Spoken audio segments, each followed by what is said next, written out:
Senator John Fetterman, again, the nearly 7-foot freshman senator who famously had a stroke on the campaign trail, was such an incredible and is such an incredible, like, sort of emblem of like working class populace from Pennsylvania, beat Mehmet Oz, you know, sort of like coastal elite, not even from PA, talked all about like raising the minimum wage, union power, all this stuff.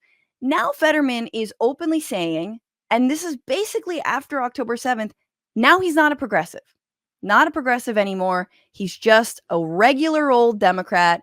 And a lot of media is very excited about how they have headlines like this. John Fetterman isn't the politician you thought he'd be, and he doesn't care. He like doesn't care about you. Which That's is also known as lying to your voters. Exactly. It's also known as lying on the campaign trail, right, about who you were going to be if they elected you. It also reminds me, and we'll get into specifically what he said, but it reminds me of all the pieces, all the ink spilled about Kyrsten Sinema and Joe Manchin. Kyrsten Sinema is the mean girl and she doesn't care. Joe Manchin dances to the beat of his own drum and he doesn't care. And it's just like, no, these are senators. These are the most powerful people in our country, arguably. They have a job. It doesn't it's not about their own personal brand or what they do or where. No. They're elected to do an effing job. So what is going on? And John Fetterman, this is important to know, has said we should get money out of politics. But when it comes to Israel, he's accepted, this is just in he's only had one election cycle, $244,000 from pro-Israel groups. And you know the money is not stopping. So I guess he won't be bought by like corporate donors.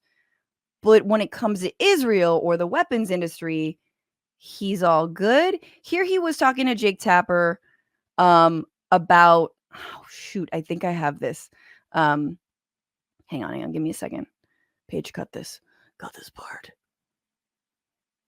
Here he was talking to Jake Tapper about losing this label of progressive party, particularly among young voters when it comes to Israel's war against Hamas. 72% of young voters, according to this new poll, disapprove of how President Biden is handling the Israel-Hamas war. You've been very vocal in your full support for Israel. I see the Israeli flag behind you in your office there.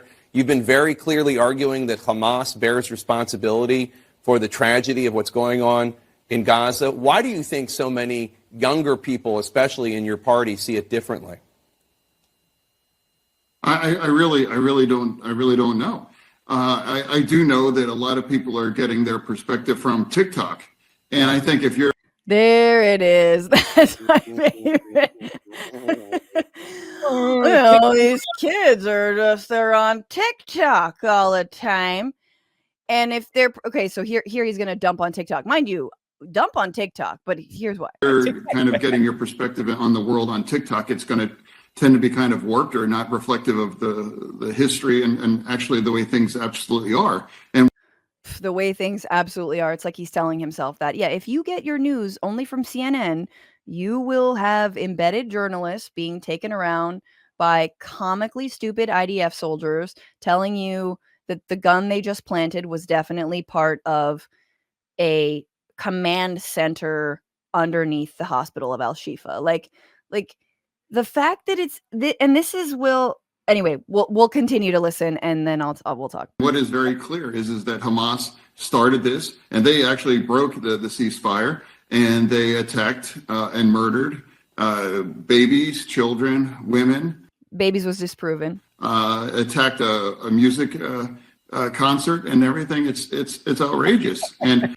people weren't allowed to enjoy their rave music. I'm sorry. It's very funny at this late stage, almost 90 days into this, to be like the music festival. Like just I've never heard anything land hollower. Like, yes, what happened on October 7th? Evil, heinous. Look at what's happened on 8th, the 9th, the 10th, the 11th, every goddamn day. But no, the music festival, which, by the way, a lot of those deaths, thanks to the IDF. Also, like anybody who's actually been to a big music festival is like, oh no, like you're like, well, if it's got to happen somewhere, I don't know if the music festival is like the place I would put at the bottom of my list. Totally. I went to FYF Fest a couple times. I heard how much harder those people cheered for Oh God. What you're Anyway, saying, I was mad because they didn't cheer for Kendrick as hard as they cheered for the headliner on the second night, and it'll bother me forever because he's even local. when you go to a music festival and you see enough people sort of like taking selfies in Magic Hour, you're like, you know what? Look, we don't condone violence, but oh my God, like the same talking points. From now on, it's been very clear that Israel would very much want there to be peace, but they've Oh, sure. It's very, but that's the thing. It's like, this is what I'm saying though. You're when you're brand new to this issue, which a lot of people are, it's okay. But we don't have, and the Palestinian movement and the solidarity movement, we obviously don't have the money, the lobbyists. We don't have the $250,000 be like, here's what you think about this issue, you know? And so when you're brand new, yeah, you're going to go for I guess, and you're a fucking senator, you're just going to go with whoever offers you more money and a worldview.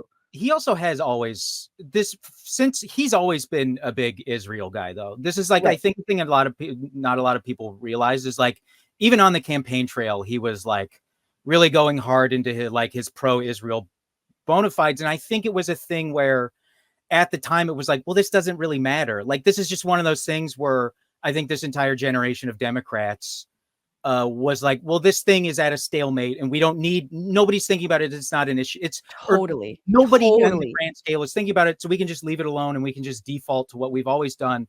And I think now I think before where he had all of because he's insanely online. Like, it's his aides have said he approves every single tweet they put out. And he just said that social media has made his depression worse, which I hope he never leaves social media then. And I think a part of it is, I'm sure he saw like the memes and like, haha, look at the like pro Fetterman jokes. And I do. And I'll say this before Bill comes on, because he's a guy I respect. And so I'm probably just going to keep my mouth shut during it. I think he's being a fucking bitch about all this. I genuinely think like, well, okay, you're going to make fun of me. Well, I'm not a progressive anymore. And it's like, you're pathetic. Like, you're being pathetic right now, man. And also, like, if people are telling you this, and especially people who supported you, donated to you, liked your campaign, maybe listen, just to have a little bit of humility. But again, like, this is what happened. I mean, cutting the ladder up underneath you after you've won your seat, it's happened many times before with electeds, and it's sad. And I will say, I don't discount him. I want to say it's important to not write off Fetterman forever. I want to. And I do want this to be an issue that will be a litmus test. It should be going forward. But we will need him when it comes to raising the minimum wage, to passing the PRO Act, to, if the Democrats hold on to the Senate, to do a lot of things. But we also need to push him. It is very disappointing. And you're right. He would respond to that, you know, sort of him being called a little bitch, because he is very direct. He clowned on James Carville for being upset about Biden. And it's like, I like that. I like the way he is, but he's just so wrong on this issue. And I don't think it's his fault. I just think he's not actually that educated. And it feels like it is a super safe position to be pro-genocide right now. You can be pro-genocide and nothing will fucking happen to you at all. In fact, you'll get money. You'll get job opportunities. Yeah. And he's bad at this too. He's bad. Like, this stuff, it's like, when he's like ripping on the New Jersey Bob Menendez, it's like you can tell this isn't hit. Like, this is the kind of thing where he's like repeating those talking points. It's like, that guy we just saw has like none of the charisma and the energy of the guy who is like clowning on Bob Menendez for corruption. Like, that's a guy who is like political skills and like an energy about him. Whereas you watch that and you're like, that could be anybody. You could have total. Well, Bill Sherman is insane, but like, you could have any guy from the party on giving that exact same talk. Yes. And like be influenced and influence like nobody. Oh, I want to slap Jake Tapper, man. That the like head turn and the like. What's going on, Frantifa? If you haven't already, subscribe to this channel right now. Hit that button. And also, you can become a patron and support the show every single week. Get access to bonus episodes and exclusive merchandise. Patreon.com/Bitchuation Room. Do it.